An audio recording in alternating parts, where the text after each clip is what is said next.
इससे संबंधित कोई प्रसंग जब कथा सुनाते हुए कहते हैं कि एक समय काशी में एक पंडित जी जिनके कोई संतान नहीं, गुरु जी के पास जाकर पूछे कि गुरु जी देखिए हमारे यहाँ संतान कब होगी। गुरु जी ने कहा कि तुम्हारे संतान प्राप्ति का कोई योग नहीं। तब पंडित जी ने कहा गुरु जी कोई उपाय बतलाइए। तब गुरु जी ने कहा कि यदि शंकर भगवान की कृपा हो जाए तो कुछ हो सकता है। तब पंडित जी ने, ब्राह्मण दंपत्ति ने भगवान शंकर जी को पाने के लिए, प्रसन्न करने के लिए काशी में तप किया। भगवान शंकर जी प्रसन्न हुए और उन्होंने कहा मानो क्या वरदान चाहिए। तब पंडित जी ने कहा प्रभु आपके आशीर्वाद से हमारे पास सब कुछ है, सिर्फ पुत्र नहीं है, संतान नहीं है। संतान यदि मिल जाए तो आपकी बड़ी कृपा होगी। भोले बाबा बोले तुम्हें संतान का सुख तो नहीं है। तब पंडित जी ने कहा प्रभु क्या इसीलिए आपने आपका पूजन किया? हमने सुना है कि आप अगर भाग्य में जो न हो वह भी आप दे सकते हैं, आपके अलावा हमें संतान कोई नहीं दे सकता। तो भोले बाबा जी ने कहा कि अवश्य संतान होगा, लेकिन एक बात बताओ, संतान दो प्रकार के होते हैं। कैसे संतान? एक संतान तो लंबा जिएगा लेकिन दुख देगा तुम्हें, और दूसरा संतान बड़ा तेजस्वी होगा लेकिन उसकी आयु कम होगी। तो कहो ब्राह्मण देव आपको कौन से संतान चाहिए, जो दुख दे और लंबा जिए कि जो सुख दे और थोड़ा कम आयु का हो? तब पंडित जी तो ज्ञानी थे, उन्होंने कहा कि दुष्ट संतान से अच्छा तो है एक सुसंस्कारी संतान हो, भले अल्पायु हो।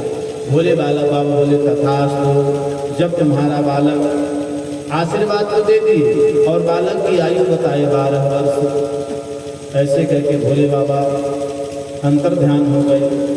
अब पंडित जी दुखी भी और सुखी भी।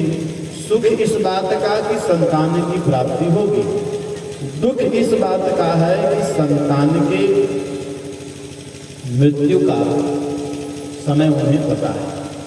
अल्प आयु का संतान है। अब समय व्यतीत होता गया। जब समय व्यतीत हुआ और बालक की आयु में 1 महीना बीत गया, तब फिर पंडित जी अपने गुरु जी के पास गए और गुरु जी के पास जाकर चरणों में गिरे। और तब गुरु जी ने कहा यदि आपकी बालक को किसी सिद्ध संत का आशीर्वाद मिल जाए तब कुछ हो सकता है। यदि आपके बालक को किसी सिद्ध संत का आशीर्वाद मिल जाए तो इसके प्राण बच सकते हैं। पंडित जी ने कहा कि अब सिद्ध संत हम कहाँ से लाएं, कहाँ खोजें? तो गुरु जी ने कहा तुम तो सबको प्रणाम करो। अरे सबको प्रणाम करोगे तो उसी में कोई ना कोई सिद्ध तो हो ही जाएगा। 1 महीना जब शेष बचा तब पंडित जी आए प्रयागराज। कहाँ आए? प्रयागराज में कुटिया बनाई और प्रयागराज में बड़े बड़े साधु महात्मा आते रहते हैं। तो रास्ते में कुटिया बनाई और जो भी प्रयाग में स्नान संगम में स्नान करने को जाते पंडित जी खुद प्रणाम करते और अपने बालक से ही प्रणाम करवाते। बालक प्रणाम इस प्रकार बालक प्रणाम करे कि उसके माथे पर निशान पड़ गया प्रणाम करते करते। जब उस बालक की आयु में 3 दिन बचे और पंडित जी ने सोचा कि अभी तक कोई सिद्ध संत नहीं मिले, कि जब बालक की आयु में रहे 3 दिन से बड़े भाग्य थे सही दिन सप्तऋषि कीन्ह प्रवेश। जब बालक की आयु में 3 दिन बचे तो सप्तऋषि की मंडली चली। किस लिए? प्रयाग में स्नान करने के लिए। और जब सप्तऋषियों की मंडली को पंडित जी ने देखा और बालक ने देखा तो बालक दौड़ कर गया, सप्तऋषियों को प्रणाम कर दिया कि मुनि मंडल को महिमे पढ़ के द्विज बालक ने प्रणाम किया। मुनि मंडल को महिमे पढ़ के बालक नित्य प्रणाम किया। चिरजीवी भव ऋषियों ने आशीर्वाद दिया। जब उस बालक ने प्रणाम किया तो सप्त ऋषि एक साथ बोल उठे, चिरंजीवी भव, चिरंजीवी भव। क्यों? क्योंकि वह बालक भगवान शंकर जी के आशीर्वाद से जन्मा और बड़ा तेजस्वी बालक था। अब जब ऋषियों ने यह आशीर्वाद दिया कि चिरंजीवी भव, तब पंडित जी हाथ जोड़कर ऋषियों के पास आए कि कर जोर पिता बोला कि होंगे सत्य आपके वचन कहे।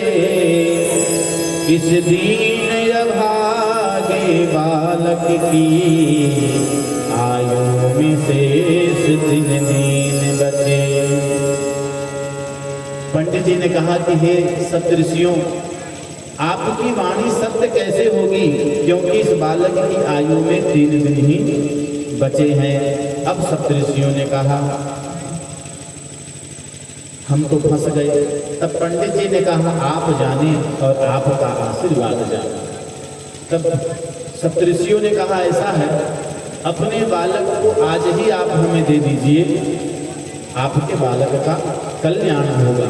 तब पंडित जी ने अपना बालक सप्तऋषियों को सौंप दिया। बालक को दान किया करके कठिन हिया। ऋषियों ने क्या किया, मुनियों ने क्या किया। अपने बालक को किसी को सौंप देना कोई आसान काम नहीं है। पंडित जी अपने हृदय को कठोर का करके, क्योंकि 3 दिन बाद तो इसकी मृत्यु हो जाएगी और सप्तऋषियों के साथ जाएगा तो इसका कल्याण भी होगा। सप्तऋषि लेकर बालक को लेकर ब्रह्मा जी के पास गए। सप्तऋषियों ने ब्रह्मा जी को प्रणाम किया और बालक ने भी ब्रह्मा जी को प्रणाम किया। तो ब्रह्मा जी ने भी अपने चतुर्मुख से कह दिया, क्या किया कि ब्रह्मा ने चारों मुख से चिरजीव कह दिया। ब्रह्मा ने चारों मुख से चिरजीव कह दिया। ऋषियों ने क्या किया, मुनियों ने क्या किया। सप्तऋषि बालक को ले गए ब्रह्मा जी के पास। ब्रह्मा जी को जब प्रणाम किया गया तो जब ब्रह्मा जी ने चिरंजीवी कह दिया तो सप्तऋषि बड़े खुश हो गए। ब्रह्मा जी ने पूछा क्यों? तो सुनी ब्रह्म वचन हंस के मुनि मंडली चली। चलो अपनी बला टली, चलो अपनी बला टली। तो ब्रह्मा जी ने पूछा आप लोग हंसे क्यों? सप्तऋषियों ने कहा कि इस बालक की आयु में 2 दिन ही बचे हैं और आपने चतुर्मुख से कह दिया चिरंजीवी भव। अब ब्रह्मा जी ने कहा कि अब इस बालक की, अब हम बोल तो चुके हैं चिरंजीवी भव, लेकिन अब इस बालक की आयु बढ़ेगी कैसे? सप्तऋषियों ने कहा कि जब लोग कहेंगे सप्तऋषि झूठे तो हम तो कह देंगे जाकर के ब्रह्मा जी झूठे। जब ब्रह्मा जी झूठे तो हम भी झूठे। अब तो ब्रह्मा जी बोले आशीर्वाद देकर तो मैं फंस गया। सप्तऋषियों ने कहा ऐसे कर हम फंस गए थे आशीर्वाद देकर। ब्रह्मा जी ने कहा मेरी बात बनाओ, कुछ मेरी बात बनाओ। सप्तऋषियों ने कहा अब तो भोले बाबा जी ही बात बना सकते हैं। अब ब्रह्मा जी, सप्तऋषि और साथ में बालक शंकर जी के पास जा पहुंचे और शंकर जी के